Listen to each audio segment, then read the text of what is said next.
Bueno, a ver, Echegaray, para que quede claro, vamos de vuelta. ¿Qué papel recibe el presidente de la Corte Suprema? Bueno, para que quede claro, lo dije ayer y pese a que los diarios titulan otra cosa hoy, lo vuelvo a decir hoy y aprovecho esta ocasión. Ya que estamos. Ni Lorenzetti, Ricardo, ni los hijos, ni el número de quit de Lorenzetti, ni el número de quit de los hijos está siendo sometido a un proceso de fiscalización o verificación dentro de los procedimientos que normal y habitualmente tiene la FIP. A Lorenzetti le llegó, como a cualquier otro ciudadano que reúne las características propias de los sistemas de inducción, una comunicación manifestándole que de acuerdo a los parámetros de sus ingresos y a los bienes que posee, está en condiciones, en principio, de evaluar si no tiene que declarar una persona, un empleado doméstico, en el nuevo régimen de empleado de casas particulares. Era esa comunicación que mostraba Silvestre. 500.000 contribuyentes, o sea, salvo que un miembro de la Corte, por ser miembro de la Corte, entienda que tiene que tener un trato privilegiado. Pero bueno, los privilegios chocan con el 16 de la Constitución y acá frente a las cargas públicas, frente a los impuestos, todos los ciudadanos, desde el presidente de la Corte hasta el último contribuyente, son iguales. ¿A Zaffaroni también le llegó algo similar, según lo que explicaba? Zaffaroni es otro caso. Bueno, fue objeto de un proceso donde había una deuda, un proceso que había que recalcular intereses, fue sometido a fiscalización. ¿Un contador de Zaffaroni lo llamó también al titular de la DGI? No, pero no, me parece que son los dos miembros de la Corte. Zaffaroni, ¿no?, se arregló con la agencia de la DGI como un contribuyente más. Y es lo que estamos viendo, lo que le planteamos a la Corte en respuesta a un comunicado de prensa que nos dicen: queremos mantener una reunión con la FIB a través de delegados para abordar las cuestiones particulares. Decimos que es un acto impropio ese comunicado de prensa que firmaron 5 miembros de la Corte, porque en definitiva la Corte o los miembros de la Corte no están para salir en defensa de los intereses particulares individuales de los miembros de la Corte y del grupo familiar. Están para resolver los expedientes judiciales que tienen a su alcance. Inclusive uno conoce la actuación de los miembros del Poder Judicial a través de las sentencias, a través de las acordadas, etc. Pero ahora, enterarnos nosotros a través de medios de comunicación o de la opinión de Joaquín Morales Solá o de los editorialistas del diario Clarín, de cuál es el pensamiento, de qué es lo que están haciendo, y después ver un accionar consecuente con lo que dicen los medios, nos parece extraño e impropio. O sea, ¿usted no podría hacer una excepción y no mandarle ninguna carta a Lorenzetti para que no se sienta molestado? En ese sentido, nosotros tenemos un mandato de ley, la FIB es un organismo del Estado Nacional, del Poder Ejecutivo. Lo que tiene que hacer es tratar a todos los contribuyentes por igual. ¿Por qué hay que darle una situación de privilegio a un miembro de la Corte o a sus familiares? No es así. No es así, y la ley no prevé que sea así. ¿Qué fue esto de Marchi? No, esto es grave. Lo de Marchi es delicadísimo. Primero porque es el secretario de Administración de la Corte y fue tal ¿Qué cual. hace el secretario de Administración de la Corte? Es el que maneja el presupuesto y todos los recursos del Poder Judicial de la Nación. Fue socio del presidente de la Corte en una sociedad comercial que tuvieron en su momento. Surge de las propias publicaciones del registro público. Es el señor que firma cheques, que libra pagos, que maneja los fondos de la Corte Suprema de Justicia de la Nación. Y lo grave es que, por un lado, hay una situación como contribuyente que en este sentido vale la pena clarificar, hasta donde puedo clarificar, obviamente, un marco de ley que protege determinados datos, pero lo cierto es que este contribuyente en el 2005 dejó de presentar las declaraciones juradas de ganancias. Lo cierto es que sale en un cruce, pues los procesos de la FIP se hacen bajo cruce de bases de datos, de que en el programa de cosecha 2013, aquellos contribuyentes que tenían establecimientos agropecuarios, un año y después en la declaración jurada no lo presentaron al año siguiente, se cruza con las declaraciones juradas de ganancias y ahí salta como un contribuyente más. Pero no tiene por qué meterse la Corte Suprema de Justicia a evaluar un problema del señor Marchi, que como contribuyente, inscrito como asesor fiscal y servicios de contabilidad, debe dirigirse a la agencia Rafaela, donde está inscripto. Ese es su cuadro de situación. Pero bien, después hubo una serie de... Justo yo estaba en Francia en unas reuniones de la Organización de Cooperación para el Desarrollo Económico, pero bueno, se comunicaron con el jefe de la DGI, el señor contador Toninelli, y con expresiones graves. Ejemplo, me parece extraño y raro que en la sesión de acuerdos de la Corte los días martes, lo anunció Clarín, La Nación, y también me lo informa el jefe de la DGI, que se lo dijo el contador Marchi, que evaluaban la posibilidad de interponer una denuncia contra quien les habla por ejercicio abusivo de la autoridad y amenazas. Lo que nosotros vemos es la cosa, me parece que lo que se ve amenazado es la función que tiene que cumplir la Administración Federal de Ingresos Públicos. Porque además, recaudamos los fondos para que funcione la Corte y para que los maneje el señor Marchi. Lo que le pedimos es, presente las declaraciones juradas y después veremos en el fondo cuáles son los otros aspectos propios relativos al proceso de fiscalización, que es algo normal y habitual. Nadie está diciendo todavía avanzó mucho más allá en el proceso que estamos siguiendo. Ahora, Echegaray, son dos cosas distintas. Por un lado son las cartas de estos 500.000 contribuyentes que se supone que por el nivel de ingreso tienen personal el doctor doméstico. Lorenzetti y los miembros de la Corte son abogados como yo. No. Pasaron por la Facultad de Derecho y saben perfectamente que una carta de inducción, una comunicación, está muy, pero muy lejos de ser un proceso de investigación, fiscalización. Eso lo saben que son procesos de comunicación. No, en la Facultad de Derecho uno se forma y sabe distinguir lo que es un proceso de fiscalización de una comunicación. Que lo recibieron 500.000 contribuyentes.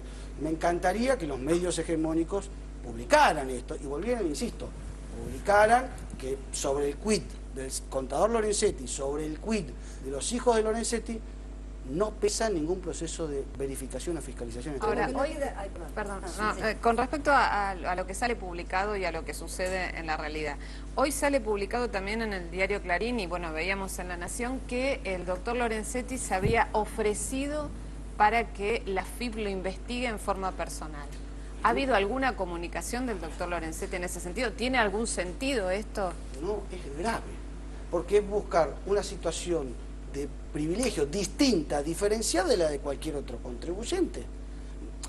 Y además Lorenzetti ha tenido procesos de fiscalización, de hecho, si me exime de algunos aspectos relativos al secreto fiscal, lo veremos, pero si no, creo que ahí el diputado Pinedo me presentó una denuncia, la ratificó en el día de la fecha y aportaremos los elementos a la justicia para que lo evalúe, pero los ciudadanos no es que le deben, los miembros de la Corte no pueden decirle a la FIP qué es lo que tiene que hacer y cómo llevar adelante la fiscalización particular de un integrante de la Corte. Es volver nuevamente a confundir el rol que se tiene.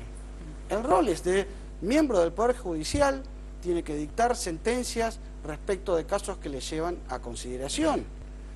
Es decir, tener un tratamiento distinto, diferencial, no está previsto. En la Constitución no está previsto. Sobre el tema de pago de impuestos. O sea, ofrecer una investigación, nosotros no le estamos, insisto, lo que hay es una comunicación para que en el caso que corresponda y lo evalúe, tendrá que declarar una empleada doméstica. Esa es la discusión. Ahora, hay algo que a mí, no, digamos que pierdo el verosímil, no me resulta verosímil. Si en esa reunión se le dijo al contador Marchi que no había ningún proceso de fiscalización en contra del doctor Lorenzetti, ¿para qué iba a tener Lorenzetti una reunión con la presidenta quejándose de una supuesta persecución? En la calle eso significa chapear, ¿no? Porque por ahí fueron muy elegantes, yo trato de ser lo más diplomático, pero la gente lo conoce como chapear. Es grave que uno de los principales funcionarios del Poder Judicial adopte ese tipo de conductas. Creo que quizás hoy en el día de la fecha hubo reunión de los miembros de la Corte y han tomado alguna decisión. En el Ejecutivo generalmente, frente a una situación de estas características, por lo menos se abre un sumario y se lo separa del cargo. Habrá que ver qué es lo que hace en el Poder Judicial, que son ellos quienes tienen que tomar la decisión. Un funcionario, ir a ver directamente a otro funcionario de nivel jerárquico de la DGI. hacerle las recriminaciones que le hizo, comentarle que la Corte evaluaba formularme una denuncia penal a mí, insistir que me comunique esa situación, me la recibo. Y después insistir nuevamente en una situación que no se condice. Porque también es inverosímil que el presidente de la Corte se ofrezca a ser investigado cuando se está quejando de ser investigado. Eso, veo que quieren un tratamiento especial, y no lo hay. Porque no lo hay para un comercio minorista, no lo hay para un cuentapropista. ¿Por qué tiene que haber un tratamiento o exigirse desde la Corte un tratamiento especial para sus integrantes y sus familiares? Los privilegios quedaron abolidos hace bastante tiempo. Bueno, pero los jueces pagan impuestos diferentes que del común de la gente, ¿no? No pagan impuestos a las ganancias, pero están obligados a presentar bienes personales. Y además, en los cruces de información, es lógico que el nivel de vida tiene que ser consistente o compatible con el nivel de ingresos que se tiene. Y esta tarea de control y fiscalización le corresponde a la AFIP. Y es la tarea que se viene desplegando. Así que, en el caso inclusive del secretario de Administración, queda claro. Inclusive hoy miraba algunos medios de comunicación y decían, no, porque la declaración tenía que haberla presentado hasta el 1 de julio. Por su número de CUI, que termina en el dígito 6, el 18 de abril tendría que haber presentado su declaración jurada, y lo que usamos fue un sistema donde nos dice que tiene un establecimiento agropecuario, que lo deja de tener, y por eso sale el cruce, y es lo que tenemos que controlar.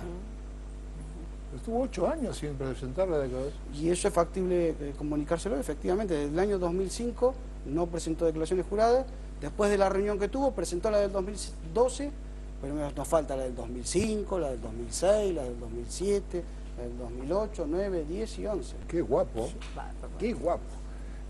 Arrimada, ¿qué opinas sobre esto? No, primero me quedo un poco más tranquilo que si usted dice que no hay una persecución selectiva del presidente de la Corte, que dado esta información que está dando, me parece bien y me parece que se lo equipare.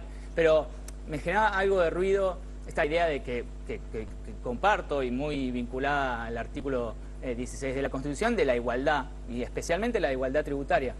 Pero, como dijiste muy bien, Barragán, me parece que hay un problema con la aplicación de la ley del 1996 sobre el pago de impuestos a las ganancias en el caso de todos los jueces y también de los fiscales o del Ministerio Público Fiscal y de la Defensa.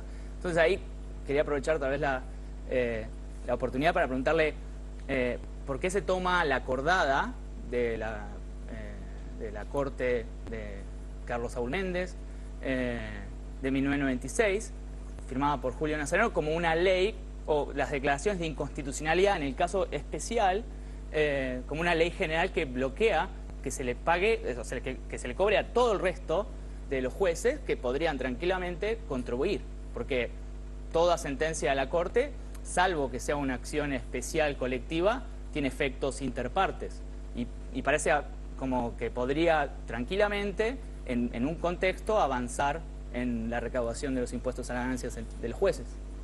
A ver, nosotros cuando tenemos que cumplir metas de recaudación no miramos precisamente el impuesto a las ganancias de las personas físicas, sino vamos fuertes sobre las compañías, ni tampoco los pequeños emprendimientos. Pero más allá de eso, en lo que es el concepto de igualdad, en algún momento tendrá que nuevamente evaluarse que los miembros del Poder Judicial, como los miembros del Poder Ejecutivo y los miembros del Poder Legislativo, sean tan ciudadanos como el resto de los ciudadanos de la República.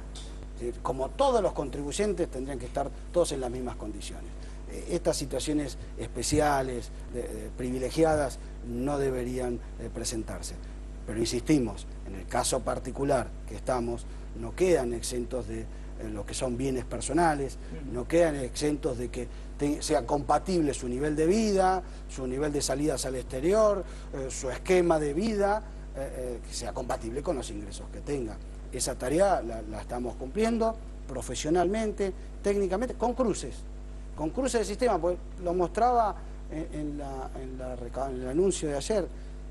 La AFIP certificó sus procesos con normas IRAN en cuanto a las intimaciones, y esto lo tenemos validado, inclusive ya ha quedado con vigencia hasta el año 2019, las normas IRAN ¿Qué significan esas normas? Esas normas son las que muestran el esquema de profesionalismo, calidad y tecnicismo con el que se llevan adelante los procesos de recaudación de la FIP. Con lo que los procesos son claros, transparentes. Normas internacionales. Claro, y esto lo que significa también es que frente a una comunicación, los abogados saben perfectamente que es muy distinto, es decir, una campaña de inducción destinada a lograr un cumplimiento voluntario de obligaciones es muy distinto a ser fiscalizado e investigado. Ahora, una cuestión formal, si se quiere, pero los trascendidos periodísticos también, o vendidos como información, decían que el doctor Lorenzetti se había enterado de esta supuesta investigación a través de una fuente de la FIP de Rafaela, y en realidad le había llegado una carta de la FIP para que declare su empleada doméstica. Es así. Y lo raro es que dice el domingo el señor Morales Solá que el fin de semana largo Lorenzetti había tenido algún tipo de contacto sobre el particular, pero yo el mismo lunes los periodistas llamaban y estaba a punto de viajar, les requería todas las áreas operativas y métanse en sistema a ver qué tarea de fiscalización o verificación tenemos. El primer reporte que me dieron fue negativo, no hay, respecto del quid de Lorenzetti y de sus hijos, no hay nada. Sería bueno, insisto, que los medios de comunicación los tomaran así. Parece que no quieren. Parece que lo importante es, aunque sea instalar una situación falsa y comunicarle a la sociedad otra cosa. Que igual a la sociedad lo que le interesa es que todos los integrantes de los tres poderes sean iguales ante la ley, y una notificación por el régimen de empleados de casas particulares, la verdad que instalar eso como una persecución es muy básico, ¿no? Hay una cosa que el domingo comentábamos, la nota de Morales Solá, donde él invita a que se viole la Constitución. Él plantea esto de que el Consejo de la Magistratura, dice en su nota claramente, dice que los fondos debe manejarlo, la Constitución dice que los fondos judiciales debe manejarlo el Consejo de la Magistratura, pero por él, por la circunstancia que atravesamos, más vale que no. Como dice el contador Marchi. Claro, bueno, exactamente. De Más abajo, él dice, porque si el cristinismo se quedara con esto, con la mayoría en el Consejo de la Magistratura, los jueces de la Corte ni siquiera podrían cobrar sus sueldos. Plantea Morales Solá en la nota. Todo un gran disparate, pero un gran disparate con un nivel con una propaladora tan fenomenal que todo es en base a una notificación, se monta todo este operativo, porque uno porque desconfía, pero uno... La lectura política dice, bueno, sobre la base de una notificación por empleo de casas particulares al presidente de la Corte se monta un operativo. Lo que nosotros vemos desde el punto de vista más técnico que político es que hubo una sesión plenaria de los miembros de la Corte donde sacaron el comunicado de prensa que firmaron 5 miembros de la Corte que lo dieron a conocer a toda la sociedad, donde la Corte adopta una conducta impropia respecto a la misión que tiene, buscando una solución distinta que tienen que tener en particular un miembro y sus familiares. Eso creo que es muy grave. Lo otro grave es que tenemos al secretario de Administración de la Corte Suprema de Justicia de la Nación en una situación donde ha abordado de manera también sumamente compleja, que hay que evaluarla, una serie de conversaciones con el titular de la DGI, y que al mismo tiempo su situación fiscal de no presentación de declaraciones juradas, más allá de lo que se haga después o el contenido de las declaraciones juradas, realmente no amerita mantener el manejo precisamente de los fondos de la Corte Suprema de Justicia bajo una persona que tiene este tipo de conductas. Es una situación complicada y difícil. Desde hace algunos años siempre se presenta a la FIP como una especie de brazo de apriete del Poder Ejecutivo a opositores, etcétera. Y yo, si no me equivoco, no me acuerdo si fue este año, digamos, el episodio donde empleados de la FIP fueron baleados, el auto de los empleados recibió en Entre Ríos. Este año, sí. Digo, no sé si ese es un caso aislado, digamos, ¿tienen dificultades los empleados de la FIP para ir a determinadas provincias o al enfrentarse a determinado tipo de negocios? Es decir, ¿repercute, por ejemplo, en el día a día de un empleado normal esto de que en la tapa de los diarios todo el tiempo se presenta a la FIP como una especie de Gestapo? Miren, la lectura política es lectura política. La organización la integran 22.500 funcionarios de aduana, DGI, Seguridad Social, altamente capacitados, con una formación técnica muy sólida. Saben que tenemos una tarea, una misión, que es juntar este año 822.000 millones de pesos para que el Estado pueda cumplir con todas sus políticas activas, sociales, que pueda funcionar inclusive el Poder Judicial, el Poder Legislativo. Esa es la visión que se tiene. Hace poco también fue asesinado el administrador de la aduana de Bernardo Irigoyen por una serie de sicarios, en situación bastante compleja. No es un trabajo fácil. Por ahí la lectura que tienen los funcionarios es cómo pueden tener la información de prensa del Diario de la Nación, que nos debe 300 millones de pesos a todos los argentinos, y la Corte viene validando el mantenimiento de una medida cautelar desde el año 2003. Desde el año 2003, y ahora cuando resuelva que, bueno, que tenemos razón, va a volver nuevamente el expediente a primera instancia para resolverse.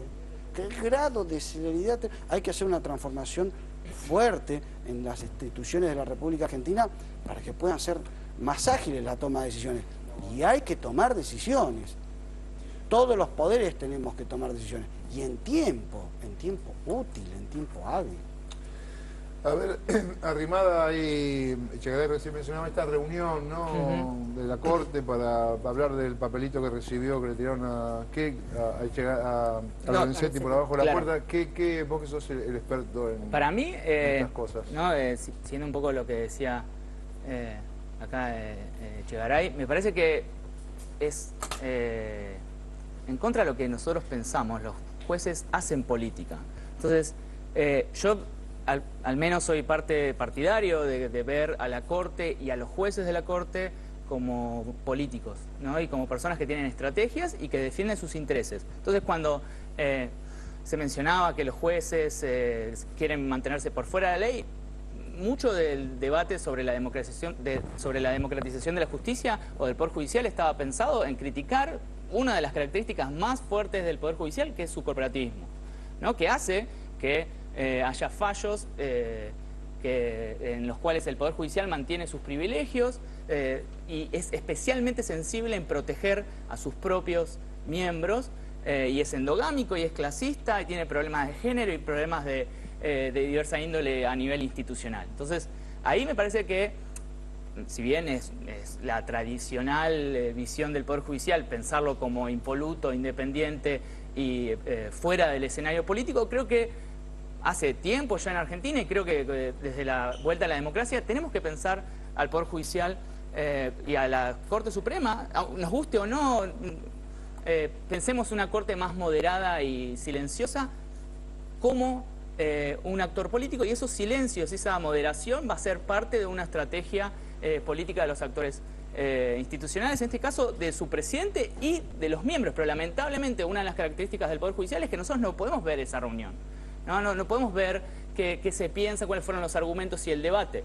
Eso es por una característica de la Corte Suprema y de todo el Poder Judicial, de ser poco público, poco transparente, poco abierto al proceso. Entonces, en muchos, ¿no? Con todas las imperfecciones que tiene el Poder Legislativo, el Parlamento, uno ve ahí argumentos, ve discusión.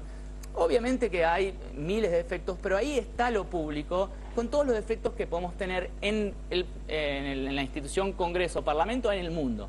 Y eso la Corte no lo tiene. Entonces, realmente nosotros no sabemos si le tiraron la oreja a Lorenzetti por haber dicho esto o aquello, o si estratégicamente, por una cuestión de miedo institucional, que muy bien se mencionó, que yo también lo escuché de muchos funcionarios, de muchos, incluso funcionarios no particularmente enemistados con el gobierno, con el oficialismo, que pueden no tener razón, pero que en un contexto de medios, noticias, cosas pocas claras, confusas, sin matizar, generan esos miedos. Pero esto fue un invento. Aparentemente, por lo que nos dice, efectivamente, pero más allá del miedo es real. La inseguridad puede ser un invento, pero la sensación de inseguridad es... de todas maneras, sobre ese panorama opaco del que vos estás hablando y secreto del que vos estás hablando, justamente acá tenemos una excepción, porque por algo hicieron ese comunicado a 4 jueces avalando a Lorenzetti. De la misma forma, ¿no? Y después seguramente volveremos al tema del presupuesto.